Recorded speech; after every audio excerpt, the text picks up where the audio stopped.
Richard Kent, you have one of the most intriguing bio careers out there.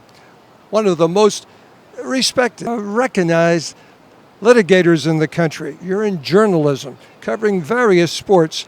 How did you combine these two careers? How did you get into journalism? Well, when I was at Rutgers, I was the assistant sports editor of the Rutgers Daily Targum, which is the oldest continuous daily newspaper in the country.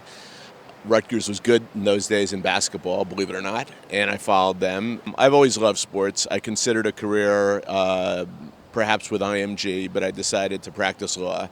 I'm a litigator, mostly a matrimonial litigator, but college basketball and tennis are my two passions.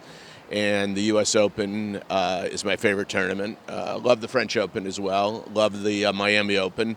Not a huge fan of Wimbledon, but Why? I don't know, a bit stodgy. People weren't quite as friendly. People weren't quite as open. But these 2 weeks, actually the qualies as well, the week before, which I think is one of the great tennis tournaments anywhere for free, are just fabulous. I mean, I lived the entire 49 other weeks for these 3 weeks. Two tennis books, two on Federer, one on the US Open, 11 books in total. What about this Federer? What did you discover about Federer that most of us may not know? I think there's something supernatural about the guy, to be quite candid with you. I put in my book that he plays tennis as if he's playing on a ping pong table, and Nadal plays tennis as if he's playing on a football, FUTBOL field. He just floats over the court. Very bright guy for the level of education that he had. I mean, for any education. Let's say he had a master's degree from the University of Geneva or something. I mean, really bright, really thoughtful. And I think his malleability, the fact that he's able to change his game right now over the past 2 or 3 years under the tutelage and the mentorship of Stefan Edberg, who was his idol growing up, is just remarkable to me. Let's address his personality. A prince of a guy. Doesn't play Prince, he plays Wilson, of course, but he's a pillar of a man. Didn't start that way as a kid, is that correct? He had the red hair, he threw his racket a lot, he really moped after losses. I remember somebody telling me, a guy from Switzerland, that he spent a full hour underneath the umpire's chair crying after a loss when he was 14 years old. Certainly a different player right now. I did get the benefit of seeing him in '98 against Nalbandian in the US Open Junior Final. He lost 6-3, 7-5. But His nemesis, Nabandian.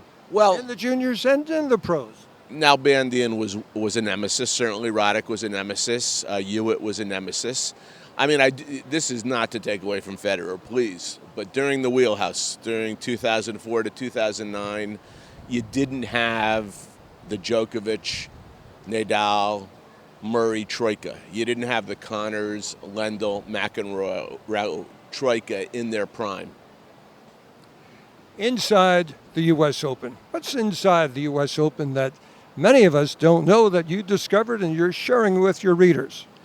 Well, I thought the fact, the whole players' lounge and the way you see people interacting from foreign countries, and maybe there's a language barrier, but there's one common denominator, and that is their love of the sport of tennis. The interview room, just how thoughtful some of these players are. And I'm going to go back again. I'm college educated, graduation speaker in college. I went to law school. So, some of these people are, from my perspective, as articulate, if not more articulate than I am. I see the Federer match probably going 4, maybe going 5. I think one interesting fact is that Isner, for the first time in his career, I believe, has played 3 consecutive matches without a 7-6 set, which shows that his ground strokes were certainly working. Federer has said that if he wins the US Open this year, he can go on record as saying that he's playing the best tennis of his life. So you have 2 players maybe playing the best of their careers playing tonight. Now tomorrow, address the Williams, the showdown, the challenge. The Richard Williams, I don't know who should win this one match. Serena's going to win the match. I mean, no doubt? No doubt. What Venus is doing is remarkable right now.